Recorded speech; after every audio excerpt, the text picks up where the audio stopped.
Y vamos a alargar, como decía, con este tema que es la conmutación. Empezando por, ya hemos conversado sobre esto que es el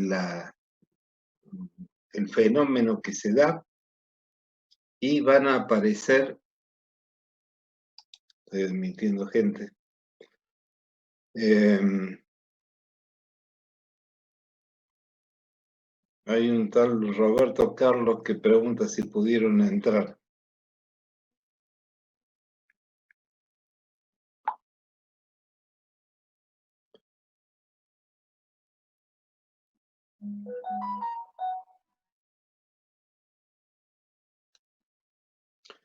Me comentaban en la otra,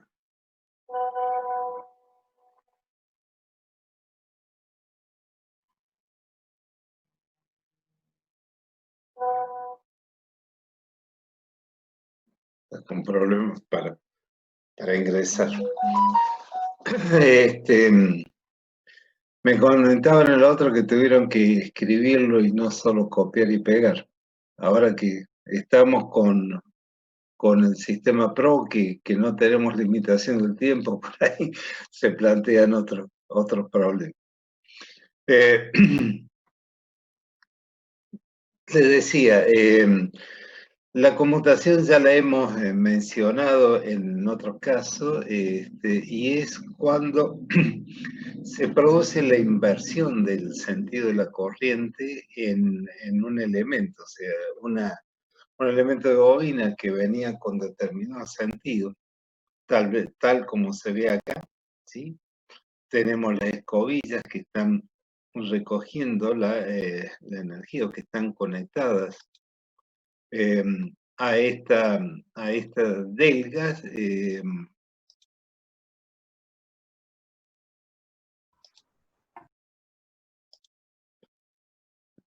En un instante más tarde la escobilla está haciendo el cortocircuito entre las dos delgas y a posterior se ha invertido el sentido de circulación de la corriente en ese elemento de bobina.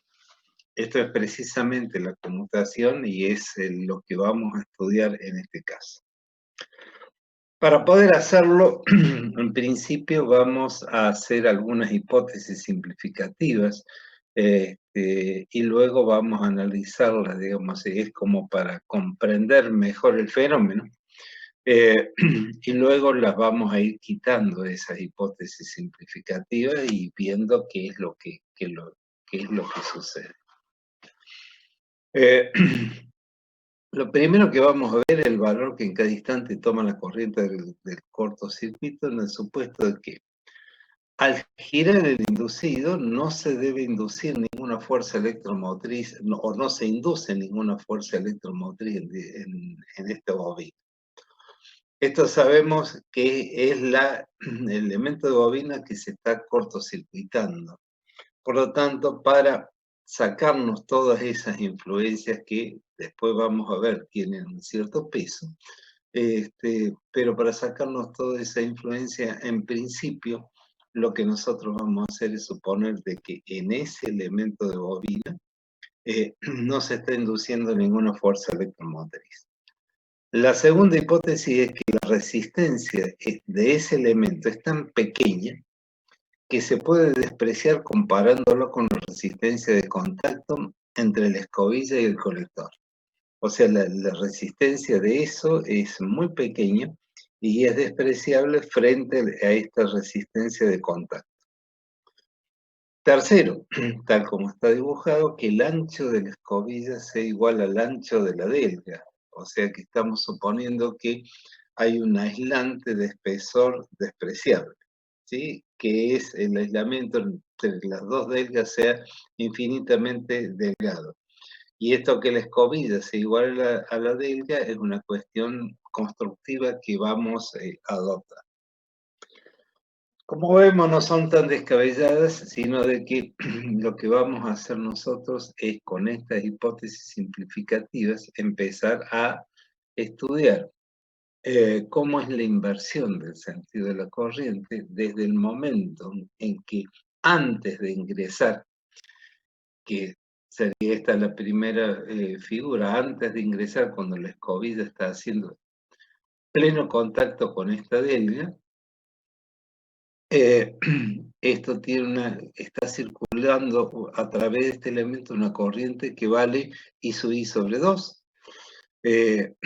Y en este momento va tendiendo a cero y luego de invertirse el sentido en ese elemento, la corriente pasa a valer menos I sub I sobre 2. O sea, se invirtió totalmente.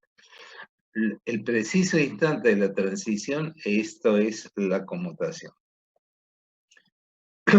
Para más claridad, bueno, la figura se ha dibujado en esta figura, que es la que sigue, se ha dibujado un arrollamiento de anillos de un diámetro inducido infinitamente grande, o sea que lo que hacemos es linearizarlo a este diámetro, a este arrollamiento inducido. ¿Sí? Lo que hacemos, que es circular, lo hacemos en un plano.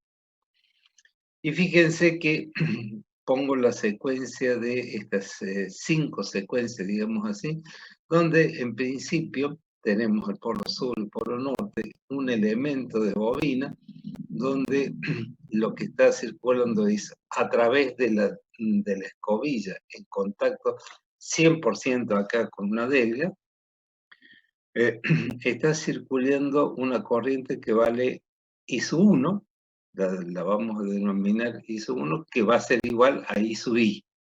Esto es para el tiempo t igual a 0. O sea, toda la corriente que entra atraviesa este cabo y luego al llegar acá se divide hacia un lado y hacia el otro. La corriente por este otro cabo, se llama cabo este segmento, por este otro cabo es 0. Un instante más tarde tenemos que esto se va desplazando de izquierda a derecha. Un instante más tarde tenemos que la misma I sub I, ahora hay un contacto ya con la delga 1 y con la delga 2. Hay una sección de contacto, o sea, estamos considerando en un cuarto de ese periodo, de ese tiempo de conmutación, empieza a dividirse por las dos, a través de ese cabo, por dos elementos de bobina, ¿no? Entonces, vamos a tener acá que la I sub 2, que era igual a 0, ahora es mayor que 0. Y a través de esta corriente I sub 1, que era igual a I sub I, ahora es menor que I sub I. O sea, hay una corriente que se está entreteniendo acá, que es la que está variando, donde I es menor, este valor de la corriente I, que allá decíamos de que era igual a ese I, ahora es menor que I sub I.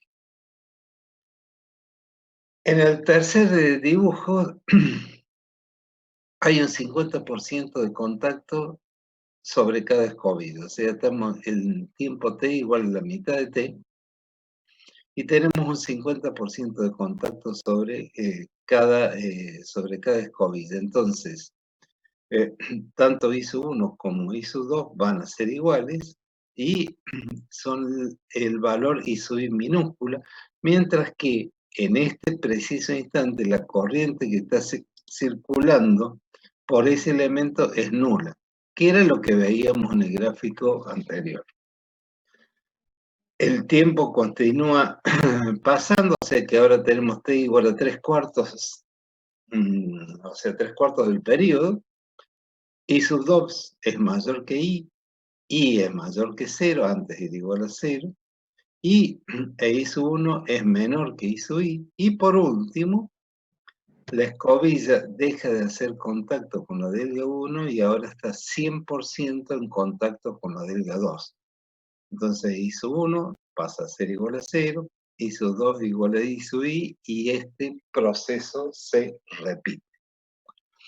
O sea, hemos pasado desde que la corriente tenía un sentido en este elemento de bobina, lo que estamos haciendo es acá acá lo vemos que es saliente y en este otro gráfico al final lo vemos que es entrante, ¿sí? O sea, esto es lo que está descrito en realidad en el escrito que tenemos acá en la página. En la figura siguiente puede apreciarse el sentido y la magnitud de las corrientes I sub 1 e I sub 2 en distintos momentos entre t igual a 0 y t igual a t.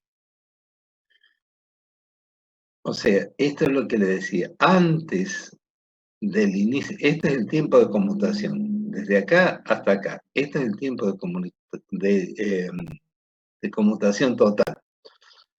Si tomamos un punto cualquiera, como ser este, entonces tengo que este es un tiempo cualquiera, t, y lo que me queda es t menos t, o sea, el periodo menos este tiempo. La corriente vamos a suponer de que venía con este valor y luego se va con este otro valor que es menos I sub I sobre 2. Venía con I sub I sobre 2 y ahora va a ser, estamos hablando de un solo elemento de bobina, entonces después de eso se ha invertido. En este caso, suponemos de que esta inversión es lineal y vamos a suponer de que esto tiene buen sustento, porque en este caso, esto se llama conmutación lineal, ¿sí? Que después vamos a ver que es el caso ideal, digamos así. Nosotros, si esta es la variación de la corriente y tomamos este ángulo, que es el alfa 1, y este otro ángulo, que es el alfa 2, nosotros podemos llegar, en principio establecemos de que en este caso alfa 1 va a ser igual a alfa 2, porque esta conmutación lineal tiene esa propiedad, los dos son iguales, estos dos ángulos son iguales. Este valor acá, en este punto, es de la corriente instantánea I, la que está variando, que es la ecuación que tenemos que llegar a encontrar. Este valor es I sub 2 y este valor es I sub 1. En este punto que hemos considerado, ¿no? Según Kirchhoff, la primera ley de Kirchhoff, I sub I es igual a I sub 1 más I sub 2. Por lo tanto, yo de acá puedo despejar I sub 1 y puedo despejar I sub 2. Digo que I sub 1 es igual a I sub I sobre 2 más este valor que I, y reitero, es el valor con el cual está variando. Y a I sub 2 es igual a I sub I sobre 2 menos esta corriente que está variando. Las superficies barridas por la escobilla sobre cada delga al girar el inducido son proporcionales a los tiempos y por lo tanto tendremos la relación entre la superficie total de la delga y de la escobilla y la superficie que está en contacto con la escobilla 1, ¿sí? en este tiempo que estamos nosotros analizando, va a ser igual al periodo total sobre t menos t. Esta proporción es matemática, simplemente observando el gráfico. De ahí despejo S1, que me da este valor, dice por t sobre el factor de t menos t. La relación entre la superficie total de contacto y la que está en contacto con la superficie 2 es directamente proporcional al periodo sobre el tiempo de contacto y de ahí despejo el valor de la superficie S2. Las resistencias de contacto son inversamente proporcionales a las secciones de contacto. Por lo tanto, yo puedo escribir acá que R1, esa R, o sea, siendo R1 la resistencia de contacto entre la escobilla y la delta 1, y R la resistencia total, y me da esta proporción, donde tengo que R1 es igual a R por T sobre T menos T. Al igual hago con R2, hago la relación entre R2 y R, y está invertido la relación con respecto a la superficie. Y yo sé, según la ley de Kirchhoff y con la hipótesis hecha al principio, para el cortocircuito tenemos que I1 por R1 menos I2 por R2 es igual a 0. Yo de acá, si reemplazo I sub 1 por C igual, I sub 2 por C igual, S1, S2, R1 y R2 por sus iguales,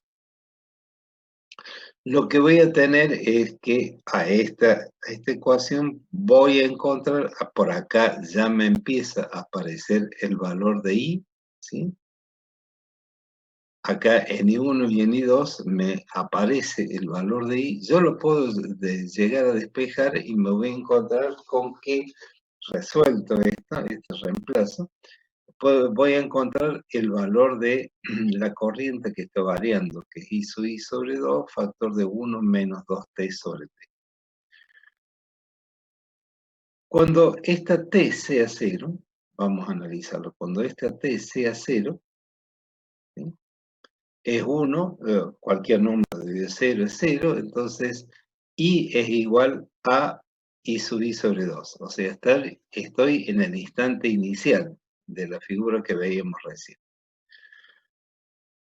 Cuando t sea igual a t, o sea, estamos en el 50% del periodo, entonces estos dos t que me están apareciendo acá es sobre t, estos son iguales, entonces tengo 1 menos 2. Esto me da que es igual a, perdón, 1 menos 1. Entonces esto me da que es igual a 0 y vale precisamente 0. Y luego cuando t minúscula sea igual a t mayúscula, voy a tener acá 1 menos 2, esto me da, sobre 2 me da menos y subir, me invierte el sentido, o sea, acá me va a dar menos 1 por esto, me invierte el sentido y me queda con que i vale menos i sub i sobre 2, lo cual viene a corroborar de que esta fórmula corresponde a una recta. ¿Sí? También nosotros podemos decir de que la densidad de la corriente es la relación entre la intensidad de la corriente y la sección de contacto. Esto lo podemos deducir gráficamente y podemos encontrar de que la densidad de la corriente guarda una relación entre esto que es este término, que es T sobre S, que es una constante, y el valor de la corriente. O sea que el ángulo, este I sub 1 sobre T menos T me va a estar dando el ángulo alfa 1 o el alfa 2. Y entonces lo que estamos viendo es que la pendiente de esa recta que tenemos acá, con los dos ángulos que son iguales, la pendiente de esa recta es la densidad de la corriente. Lo que nos permite deducir de que la densidad de corriente, con estas hipótesis simplificativas, la densidad de corriente es igual en ambas, durante todo el tiempo que dura la conmutación. O sea, no tengo la corriente que circula por cada superficie, es igual, o proporcional, mejor dicho, a la superficie. No voy a tener ningún inconveniente en este caso con esta conmutación lineal. Esto es lo que explicamos acá, que si llevamos los valores de t al eje de las abscisas de un sistema de coordenadas y los valores de i calculados al eje de ordenadas, obtenemos la línea representativa de la corriente de cortocircuito en función del tiempo. Se reconoce que dicha línea es una recta, y como el curso rectilíneo de la corriente de cortocircuito viene determinado por la variación de las resistencias R1 y R2, este tipo de conmutación rectilínea se denomina también conmutación por resistencia. Guárdenlo en su memoria esto que es la conmutación rectilínea y la conmutación por resistencia, porque ahora empezamos a quitar las hipótesis simplificativas. Antes de eso, aclaramos que cuando así sucede, la densidad de corriente en las dos superficies de contacto, S1 y S2, son constantes iguales entre sí. Esto es natural, dado que en el caso que estamos estudiando, la corriente de la escobilla se reparte en razón inversa a la resistencia de contacto, o sea, en razón directa a la superficie de contacto. La conmutación rectilínea tiene lugar siempre y cuando sean ciertas las suposiciones expresadas anteriormente.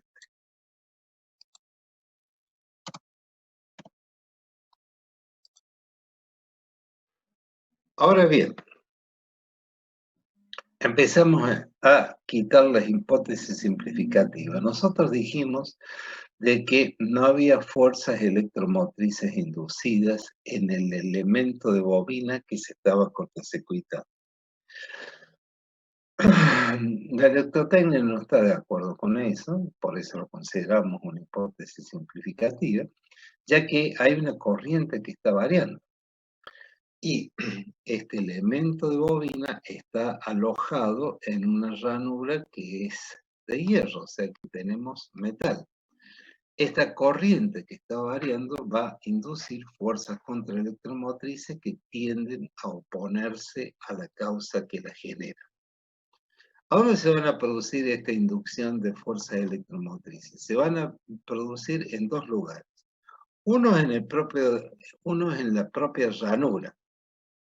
En este caso, indudablemente que va a ser la más fuerte porque tenemos que ese segmento del elemento de bobina está totalmente rodeado por hierro. La otra parte se va a producir en las cabezas de bobina. Entonces, acá tenemos un tipo de flujo que le vamos a llamar flujo de reacción y otro tipo de flujo que es el flujo de fuga que se va a producir en las cabezas, tanto en la parte delantera como en la parte trasera.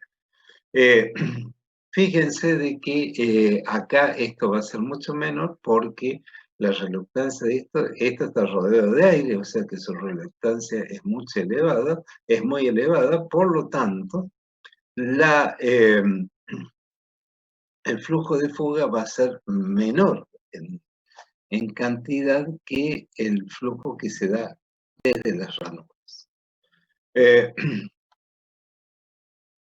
Como los lados de estas se encuentran dispuestos dentro de ranuras, el curso del flujo FISO-R resulta ser en su mayor parte interior y transversal de la ranura y acá le puse portal. Por tal razón se lo designa como flujo transversal de las ranuras o flujo de dispersión en las ranuras.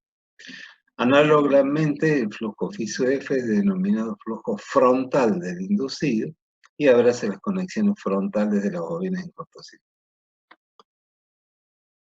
Volvemos nuevamente acá y decimos en relación con la magnitud de los flujos, tanto el de las ranuras como el frontal, y con el número de espiras de la bobina en cortocircuito, hay una inductancia que es L. Al variar la corriente, se engendra una bobina en la bobina en cortocircuito, una FEM de autoinducción, llamada tensión de reactancia y también FEM de reposo. Causa a su vez de una corriente suplementaria ISU-S que se superpone y que resulta ser tanto menor cuanto mayor sea la resistencia de contacto R. Su sentido puede determinarse por la regla de la mano derecha. O sea, esta es la corriente que está variando y por lo tanto es la que nos está induciendo tanto en la frontal como la de la ranura. Estamos en un cuarto de periodo, dos dibujos, acá en la figura 4A en un cuarto de periodo y la 4B en 3/4 de periodo. Fíjense que acá tenemos la zona neutra, pero cómo se va desplazando esto en el sentido de giro. ¿Sí? De las figuras 4A y 4B se deduce que en la primera mitad de la conmutación, la corriente, esta corriente suplementaria, tiene el mismo sentido que la corriente I sub I. Fíjense, vamos acá a la curva 2. O sea, la curva 1 corresponde a la conmutación lineal. En la conmutación, como estamos considerando el sentido de la fuerza electromotriz, lo que está sucediendo es que se suma, por lo tanto, la desplaza a, ya no es más lineal, y en la segunda parte de esto, también cuando acá llegó a cero, o sea, demora la llegada a cero, y en la segunda parte, cuando la otra empieza a crecer, trata de oponerse, razón por la cual se continúa esto, y también lo que tenemos es ahora una curva que es esta. A esta curva, que es la resulta de haber quitado la hipótesis simplificativa de que que las fuerzas electromotrices de autoinducción no son nulas, lo que vemos es que nos está provocando un retraso en la conmutación, porque ya la inversión no se produce en el 50% del tiempo, no se produce en la mitad del periodo, sino que se produce un poco más tarde. Lo que vamos a tener entonces es una conmutación retrasada, ¿sí? Es por ese motivo que I sub S tiene un único sentido en ambas figuras. Ahora, si tenemos en cuenta la inductancia L, la corriente en la bobina de cortocircuito se compone, por consiguiente, con la corriente que está variando y esta corriente secundaria que nos aparece.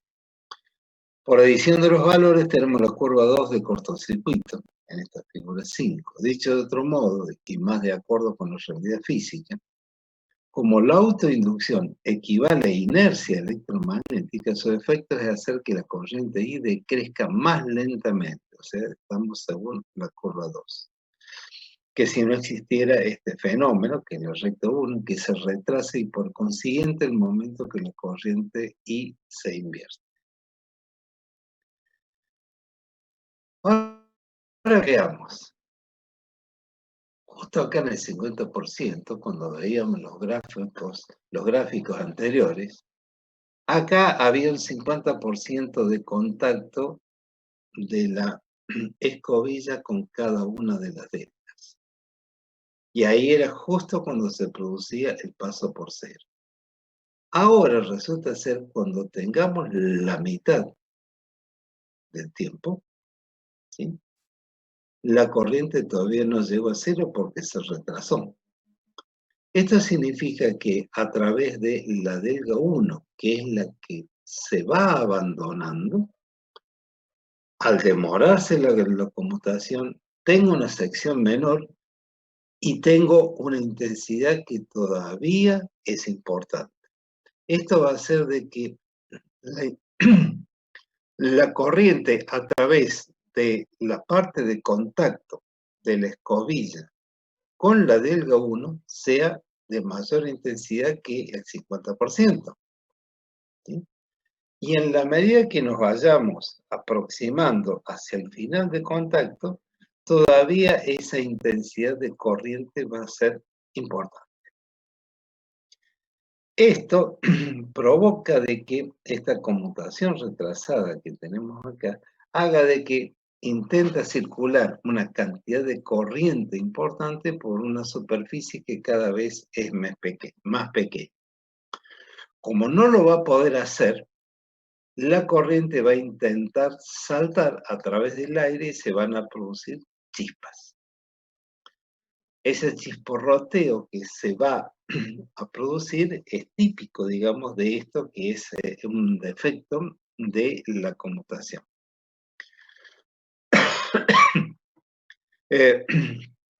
Pero fíjense de que en esta curva yo no he mencionado en ningún momento, recuerdan que antes, en la clase anterior, veíamos los problemas de la reacción del inducido. Y decíamos de que acá estamos viendo de que la conmutación se retrasa, y decíamos que uno de los problemas de la reacción del inducido era el desplazamiento a la zona neutra. Fíjense que hasta el momento, reitero, yo no he dicho nada de que movamos las escobillas, sino que las escobillas están todavía en la zona neutra geométrica. ¿Sí? Si la bobina en cortocircuito se encuentra en la línea media del intervalo entre polos, por tanto, dentro de la zona neutra de la máquina funcionando vacío, la inducción en el aire tendrá allí el valor P sub T, la inducción transversal debido a la reacción del inducido. Al moverse la bobina en este campo, se inducirá otra, que es la FEM de movimiento, la que causa una nueva corriente cuyo sentido puede determinarse mediante la regla de la mano derecha. El sentido de esta corriente coincide con el de I sub S, y por lo tanto la curva real de la corriente de cortocircuito estará algo por encima de la curva 2. En la figura 5, la curva 3 de dicha corriente, o sea que en realidad lo que me está sucediendo es que si dejo las escobillas en la zona neutra geométrica, me va a aparecer la curva real, va a ser la curva 3.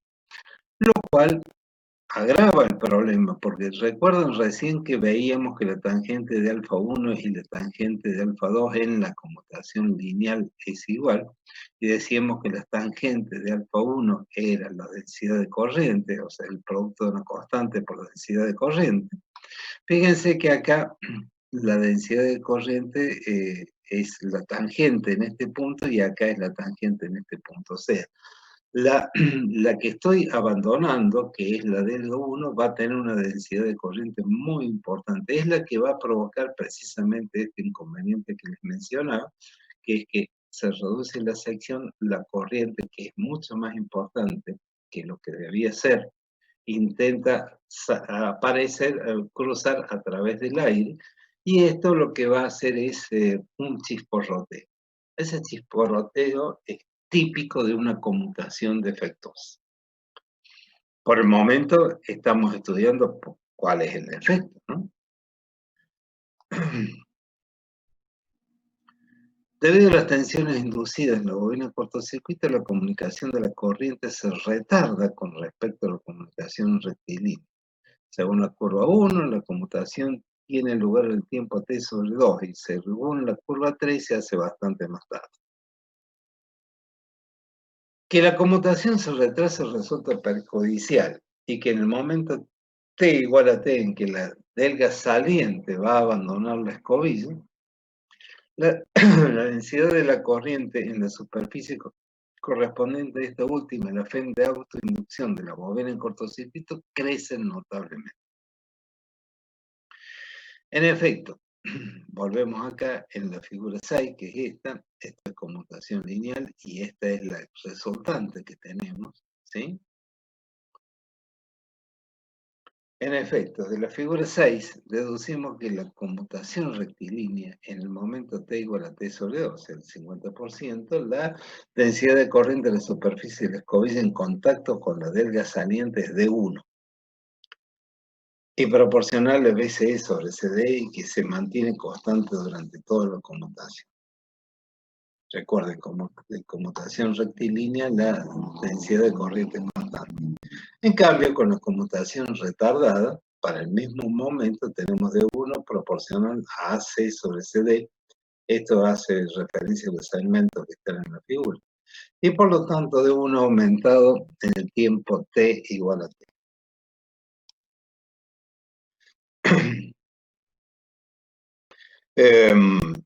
La densidad de la corriente en la superficie de la escobilla que frota con la delga saliente alcanza un valor tan elevado en el instante t igual a t, que el flanco correspondiente de la escobilla puede llegar a ponerse incandescente. La tensión de autoinducción de la bobina en cortocircuito en cualquier momento tiene el valor de E sub A igual a L por la derivada de I con respecto a T. tomando la derivada de I con respecto a T correspondiente a diferentes valores momentáneos de las curvas representadas, veremos enseguida que la conmutación retrasada adquiere a sí mismo su máximo valor en el tiempo T igual a T. Como en este momento se abre el cortocircuito por la delga saliente, pueden producirse fuertes chispas entre dicha delga y el flanco derecho de la escobilla. Estas fuertes chispas lo que hacen es calentar. Ese calentamiento lo que, además de eso, lo que provoca este chisporroteo, lo que provoca es el desprendimiento de parte del material que constituye la escobilla, o sea, la va redondeando a los bordes y ese polvillo queda en el lugar y se va depositando en las ranuras que ocupa el aislante, o sea, que produce el aislante. O sea, recordemos, entre delga y delga hay un aislante y ese aislante nos queda una cavidad, digamos así. Este polvillo, con el transcurso del tiempo, se va acumulando en esa cavidad y lo que hace es rellenarla, nos empieza a ponerla en cortocircuito las delgas entre sí. Para evitar el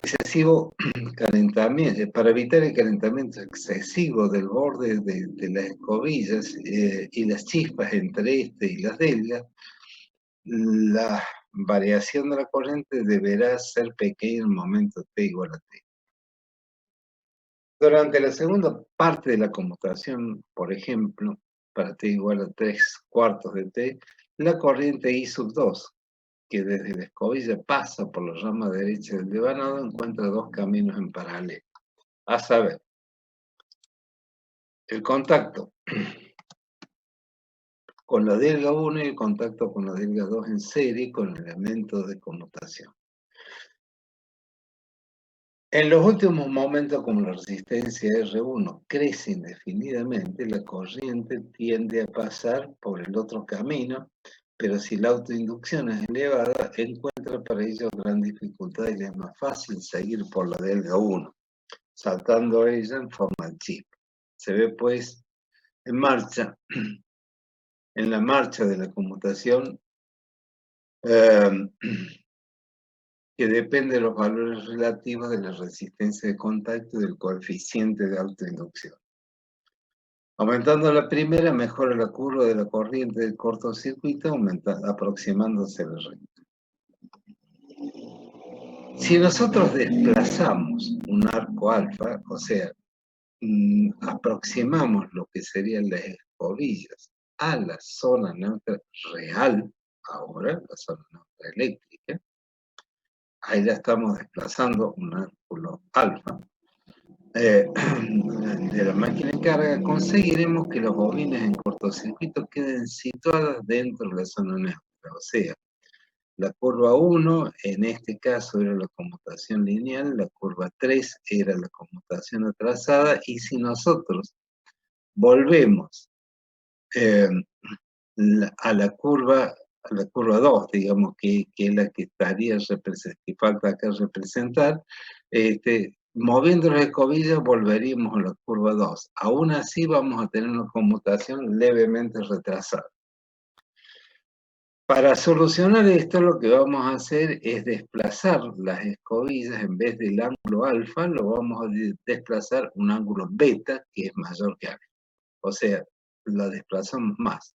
Entonces, depende de cuán grande sea ese ángulo beta, lo que vamos a hacer es, en vez de tener una conmutación atrasada, como teníamos en este caso, vamos a tener una conmutación que va a pasar a ser adelantada. Adelantada según la curva 3, podemos girarlo más y hacerlo adelantar sobre la curva 4, o aún mucho más y hacerlo adelantar sobre la curva 5. Estas dos curvas, la 4 y la 5, en realidad lo que hacemos es trasladar el problema de flanco de la escobilla, porque antes lo teníamos, que las chispas iban a saltar hacia en la delga que estaba abandonando, digamos así, iban en el sentido de giro, iban a estar como una estela, digamos, como una cola dentro de una estela de chispas, como una cola dentro de lo que resulta visible. Y si nosotros la giramos la escobilla y adelantamos la conmutación, en rigor de verdad lo que va a suceder es que estamos trasladando eh, la... la carga, digamos que la intensidad mayor ahora tiende a adelantarse. Entonces, en vez de que las chispas se produzcan hacia atrás, se van a producir hacia adelante, pero sí lo vamos a tener en ambos casos al chisporroteo, ¿sí? Que van a provocar ese daño, van a provocar el recalentamiento de la escobilla y van a provocar también el polvillo que se va a formar. Esto es lo que estamos explicando acá. Si desplazamos la escobilla en un ángulo beta mayor que el arco alfa, entonces la bobina en cortocircuito alcanza la zona del llamado campo de conmutación, cuyo en la inducción es B de conmutación, o sea, la inducción de conmutación, el cual induce en aquella una fuerza electromotriz de movimiento que llamaremos FEM de conmutación, que es lo que estamos representando acá en esta segunda parte de la figura, que será tanto mayor cuanto más cerca llegue la bobina en cortocircuito del canto de la pieza polar del polo derecho. Por lo tanto, cuanto mayor sea el ángulo beta y cuyo sentido es contrario de la FEM de autoinducción SA, si la fuerza electromotriz de conmutación equivale en todo momento a ISO A, entonces el valor de ISO S queda compensado y la conmutación tiene lugar en forma rectilínea. En cambio, si E sub C equivale en todo momento, en cambio, si E sub C supera E sub A, entonces la conmutación tendrá lugar en la forma que se representan las curvas 3, 4 y 5. ¿Sí? Que son estas, 3, 4 y 5, de la figura 7A. Y estas quedarán tanto más bajas cuanto mayor sea el ángulo B. En las curvas 3, 4 y 5 la conmutación tiene lugar antes que en la 1, por tal razón, una conmutación de este tipo se llama acelerada o adelantada, como les decía yo recién. De un modo general, para favorecer la conmutación, las escobillas deberán decalarse en el sentido de giro del inducido cuando se trate de un generador. O sea, el decalado es el movimiento de la escobilla, el ángulo que giramos. Y en el generador las escobillas se tienen que girar en el mismo sentido de giro, mientras que en el motor se tienen que girar en sentido opuesto porque el sentido de la fuerza electromotriz es inversa. Entonces, esto es lo que destaco acá, que las escobillas deberán decalarse en el sentido de giro en el inducido cuando se trata de un generador y en sentido contrario si se trata de un motor. La razón de esta norma se comprende fácilmente teniendo presente que la función de la FEM de conmutación E sub C era de ayudar a la inversión de la corriente que venía circulando por la bobina antes de entrar en conmutación. Ahora bien, en los generadores la fuerza electromotriz inducida por cada polo en la rama que tiene enfrente es del mismo sentido que la corriente de esa rama, y por lo tanto, para ayudar a la inversión de esta, precisa que la conmutación se efectúe bajo la acción del polo siguiente, el cual es de polaridad opuesta. En cambio, en los motores, la FEM inducida por cada polo en la rama que tiene enfrente es en sí opuesta a la corriente que tiende allá a invertirla, motivo por el cual conviene que la conmutación se verifique bajo la influencia del polo considerado, es decir, antes que la bobina alcance la zona. Esta es la explicación gráfica, digamos, que estamos dando de tanto para el motor como para el generador. Con el objeto de analizar cuál línea representativa de la corriente de cortocircuito es la más conveniente para la conmutación, se han trazado en la figura 7B diversas curvas de la densidad de corriente de uno en la superficie de escobilla de contacto con la delga saliente, que son las curvas de trazo lleno, son estas, que están de trazo lleno, ¿sí? Que sería la 2, la 3, la 4, la 5 y la 1.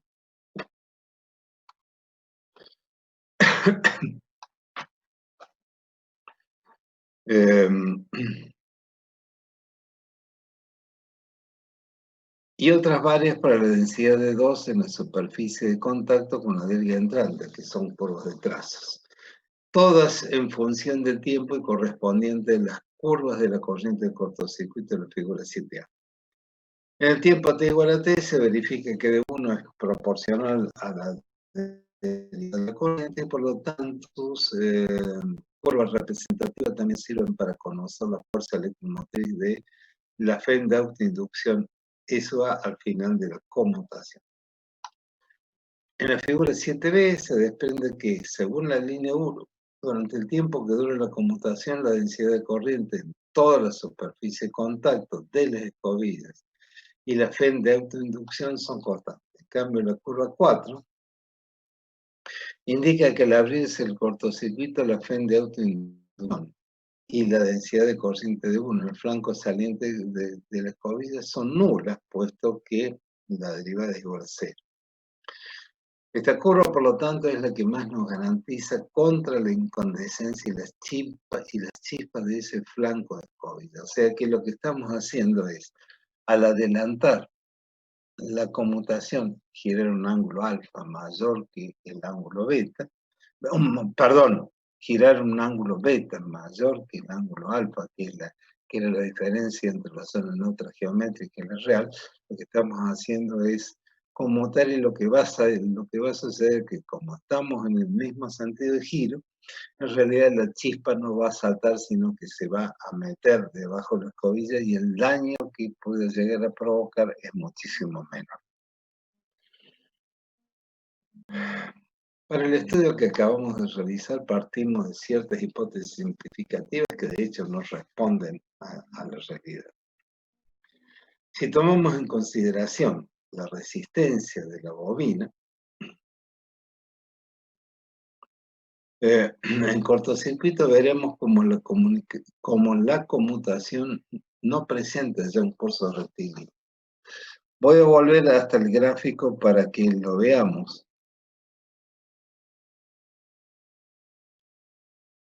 En esto, que era la conmutación rectilínea que considerábamos la ideal, vimos que esto es lo que nos provoca la fuerza electromotriz de autoinducción. La otra hipótesis que habíamos dicho es que la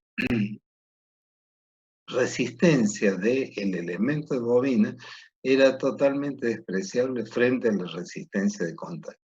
Esto tampoco es así, pero fíjense que en este caso en realidad no es tan problemático porque se trata de una caída de tensión que en todo caso lo que va a hacer es que acá como que me adelante, o sea, es como una sinusoide que se va a superponer sobre esta recta y vamos a tener que acá esa caída de tensión hace que se retrase un poquito, pero al llegar al punto cero, la caída de tensión es nula, por lo tanto, acá llegamos a cero, al 50%, y luego va a provocar acá que se adelante un poquito, pero al llegar a este punto va a cero. O sea que lo que perdemos de acá se gana acá, y en realidad el efecto queda absolutamente promediado. No nos provoca ningún tipo de inconveniente adicional. En este caso, el hecho de quitar esta hipótesis simplificativa. O sea, nosotros la que más problema tenemos hasta el momento es precisamente con la fuerza electromotriz de autoinducción. Vuelvo a donde estaba.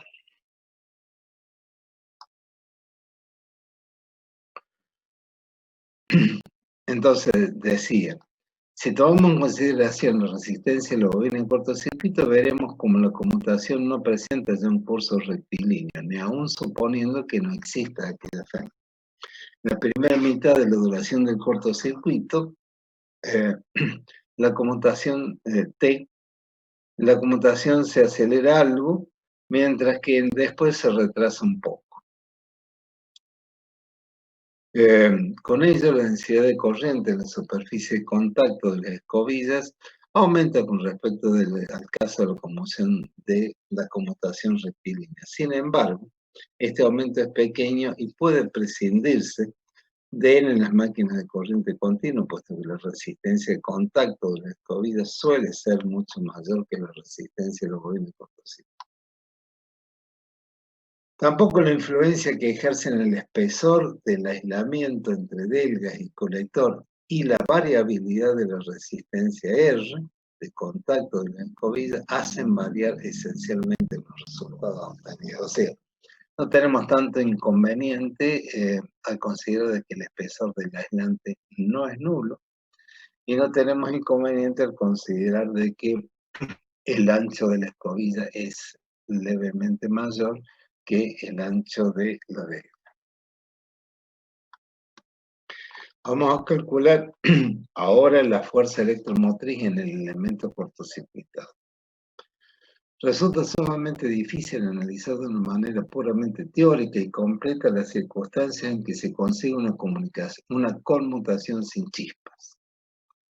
Pues las causas que obedece la formación de ellas son sumamente complejas y no es posible expresarlo en fórmulas matemáticas. Así, a nuestros fines resulta suficiente determinar la magnitud de la fuerza electromotriz de su A en el momento t igual a t. O sea, solamente no vamos a considerar punto por punto, sino que vamos a considerar al final qué es lo que sucede, que en realidad es al efecto práctico lo que nos interesa. Que resulta en la bobina al final de su cortocircuito, tomando como base una supuesta conmutación rectilínea y adoptar para la máquina dimensiones tales que E sub A no supere ciertos valores fijados experimentalmente. Como en la conmutación rectilínea, la relación, la derivada es constante, siendo L también constante, la fuerza electromotriz de autoinducción resultará asimismo constante y equivaldría a un valor medio E sub A medio. Este valor medio puede determinarse de la siguiente forma. Es el flujo de dispersión, phi sub 1 menos phi sub 2. O sea, en el momento en que T igual a 0, la corriente en la bobina que entra en cortocircuito es más I, más I sub I. O sea, sea phi sub 1 campo de dispersión enlazado con sus espiras, en el momento T igual a T, la corriente que sale del cortocircuito es menos I sub I. Y el flujo de dispersión correspondiente es phi sub 2, que es igual a menos phi sub 1. Entonces, la fuerza electromotriz media es la resta dividido T, que es el periodo, por 10 a la octava, por el número de espiras del elemento, por 2 phi por n sobre T por 10 a la octava. Esto es igual a 2 phi 1, por, suponiendo que phi 1 es igual a phi 2, simplemente pongo el doble acá, y expresado en voltios, donde NB es el número de espiras en cortocircuito y T la duración de la conmutación en segundos. El flujo, la fuerza magnetomotriz sobre la reluctancia, o lo que es lo mismo, decir que es la fuerza magnetomotriz por la permeancia, donde lambda es la permeancia. Como se lo hace en los instantes inicial y final, es I sub I quien lo produce, entonces la fuerza magnetomotriz es 1,25, o sea, este el aire NB por I. Y en definitiva llegamos a la expresión extra del flujo, donde es NB por I sub I sobre L, que es la longitud sobre la... esta es la permeancia, la permeancia absoluta. Recuerden que hay recuerden un poco de electrotecnia, hay una permeancia relativa y una permeancia absoluta. Pero la permeancia delta es la permeancia total del circuito del flujo de dispersión y se determina experimentalmente para distintos tipos de ranuras y demás. Los valores obtenidos expresan la permeancia por unidad de longitud de ranura. Y ahora tenemos que empezar a considerar de que los tipos de enrollamiento y las longitudes van a ser diferentes de acuerdo a que los enrollamientos sean imbricados o sean ondulados. Acá se expresa por longitud de ranura, o sea que si la ranura tiene una longitud L, como las máquinas tienen longitudes diferentes de inducido, evidentemente el flujo transversal es el que más influye porque se cierra por un camino de aire muy corto y el resto lo hace por hierro, mientras que el flujo de las cabezas es todo por el aire, consecuentemente es más pequeño. Es importante que en las máquinas con longitudes diferentes de inducido hagamos intervenir la longitud de la ranura en esa permeancia.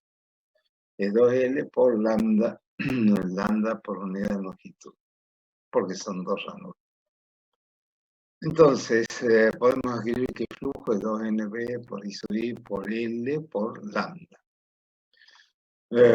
Matemáticamente, tenemos que equiparar las unidades. Vamos a obtener que si n está representada, está escrita en RPM, como así lo hemos visto, para un segundo n' igual a n sobre 60 me va a dar revoluciones por segundo. Y así vamos a ir reemplazando, teniendo en cuenta que hay dos lados activos, y vamos a llegar en definitiva a que la fuerza de autoinducción media tiene esta expresión, nb al cuadrado por I sub I por lambda sobre 60 por C, que es la cantidad de delgas, no se olviden, n el número de revoluciones por segundo acá, y 10 a la menos 8. Es la fórmula que nos da la fe de autoinducción en elementos cortocircuitados. Hay valores que son promedio y surgen de la experiencia. El valor de lambda determinado experimentalmente nos indica que varía entre 9 y 11 para ranuras abiertas y entre 11 y 14 para ranuras semicerradas. Si dejamos las escobillas en la zona neutra geométrica, la fe de autoinducción debe ser menor de 2 a 3 voltios para un correcto funcionamiento. Si decalamos las escobillas, la fe de autoinducción debe ser menor de 4 voltios. De esta manera logramos que la máquina trabaje con cualquier grado de carga.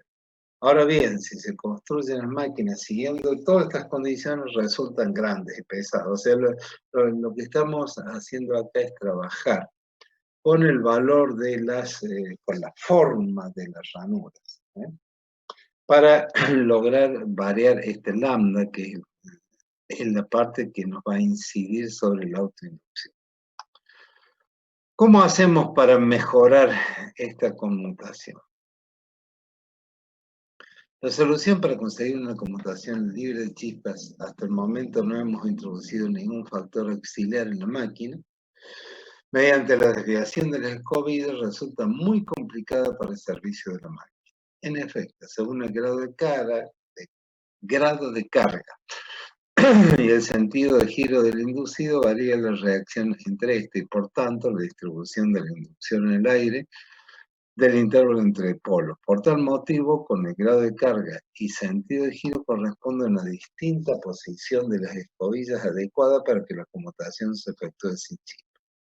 Recuerdan que cuando mencionaba yo los problemas que tiene esta desviación de la zona neutra, cuando veíamos en la clase anterior lo que era reacción de inducido, les decía de que esto es lo que está sucediendo. Entonces, esa carga es variable y por lo tanto lo que vamos a tener es que el decalado de la escobilla tiene que ser variable. Pero a fin de evitar la complicación que se supone tener que desplazar continuamente las escobillas en generadores y motores que giran siempre en el mismo sentido, se colocan las escobillas en la posición correspondiente a una carga promedio, o sea, se pone en un valor intermedio, se conoce cuál es la carga que puede tener, entonces se colocan una carga promedio. Y motores que deben girar en uno o en otro sentido, acá se complica un poquito, se disponen en la zona neutra geométrica y se recurre para reducir las chispas a hacer lo menor posible, perdón, la inductancia de la bobina y la variación de la corriente. Pues de este modo, el momento del periodo, la fin de autoinducción resulta tanto menor y por lo tanto son de temer tanto menos las chispas cuando mayor sea este factor que esté por R sobre E. Este factor, fíjense ustedes que tenemos, la conmutación va a ser mejor, o sea, va a tener menos chispas cuando más alto, un número más alto me dé este resultado. ¿Qué tenemos en el numerador? Tenemos el primero T. T es el periodo. O sea que mientras más grande sea T, mejor conmutación vamos a tener. O sea, menos chispas vamos a tener. Esto significa una mejor conmutación. Puesto de otro modo, en máquinas lentas la conmutación es mejor. Porque en máquinas lentas el periodo de conmutación es mayor. O sea que en máquinas lentas la conmutación va a ser mejor, menos defectuosa. R. R es el valor de la resistencia y la forma que tengo para modificar R es tocar la resistencia de contacto. No me conviene tanto tocar la resistencia del elemento de bobina, sí puedo tocar la resistencia de contacto entre escobillas y colector. ¿Cómo lo voy a hacer eso? Y lo voy a hacer con el material de las escobillas. Recuerden que una escobilla de material grafítico, o sea, fundamentalmente grafito, soporta menos densidad de corriente, pero tiene más resistencia. Por lo tanto, lo que estoy haciendo ahí es aumentar este valor de R, con lo cual mejora la conmutación. Por el contrario, las electrografíticas tienen menor resistencia y lo que estoy haciendo, si bien soportan mayor densidad de corriente, lo que estoy haciendo es empeorar la conmutación. Y el coeficiente de autoinducción, el que me va a provocar la autoinducción en la fuerza electromotriz de autoinducción, lo puedo modificar modificando el diseño de la ranura. Así me van a aparecer ranuras de forma extraña, digamos así, porque lo que estoy haciendo es, ya no van a ser solo de caras paralelas o de digamos, la ranura de caras paralelas o ranura trapezoidal, sino que lo que voy a hacer ahora es hacerle formas extrañas a la figura de modo tal de aumentarle el valor de autoinducción. Aparecen formas que tienen una parte triangular, una parte circular, etcétera, etcétera. Digamos, se pueden modificar eso. Está expresado acá, obtendremos una conmutación sin chispa tanto más fácilmente cuanto menor sea la inductancia. Esta adquiere un valor exiguo si cada bobina se compone únicamente de pocas espiras dentro de ranuras abiertas, donde el camino que se ofrece al flujo viso R es de una permeancia muy pequeña. Además hay que tener presente que los arrollamientos inducidos son exclusivamente de tipo tambor y en ellos ocurre que los lados de las bobinas puestas en cortocircuito simultáneamente por una escobilla positiva y otra negativa ejercen esfuerzos magnéticos que se refuerzan entre sí. Empieza a complicarse este tema cuando tenemos arrollamiento de paso cortado o además de eso con arrollamientos fraccionarios. Ya lo habrán visto ustedes en el práctico. En el caso de arrollamiento de paso cortado, las que se hallan en cortocircuito simultáneamente tienen sus lados situados en diferentes ranuras, lo cual aminora los efectos magnéticos mutuos. Sin embargo, el acortamiento del paso aumenta el ancho de la zona de conmutación, lo cual en máquinas con polos auxiliares solo es admisible hasta cierto punto. Cuando hablamos de polos auxiliares estamos hablando de polos de conmutación. Así que, en definitiva, para este caso de los problemas que nos está ocasionando la conmutación, en realidad no se utiliza tanto la modificación de hacer una máquina más lenta o la modificación de trabajar en las escobillas, salvo en máquinas pequeñas, o hacer el decalaje hasta un punto intermedio, sino que en la medida que vamos creciendo en potencia, vamos a utilizar los polos auxiliares, estos que son polos de conmutación, que vienen en una parte a anular el problema este que tenemos de la conmutación. Lo que vamos a hacer con los polos de conmutación es crear un campo magnético que se va a oponer, y lo que vamos a hacer es que la densidad de corriente, en ese caso en la zona de conmutación, aquella deformación que habíamos visto de cuando analizamos la reacción del inducido, que me provocaba el desplazamiento de la zona neutra geométrica, lo que hacemos ahora es hacer que la zona neutra geométrica coincida con la zona neutra real. O sea, le vamos a querer introducir un campo adicional haciendo de que estas dos zonas ya no necesitemos de desplazar las escobillas. Y una solución es la solución más técnicamente aceptada y más eficiente. Bien, estamos casi a tiempo de pedirle yo por una parte de que se anoten como para poder que me quede registrado. Y por otro lado, mientras se anotan, preguntarles si hay alguna consulta, duda, inquietud, y si no, nos veríamos dentro de 2 semanas, ya que el jueves que viene le voy a ceder la clase al ingeniero Barrio Nuevo para que avancen un poco con los prácticos.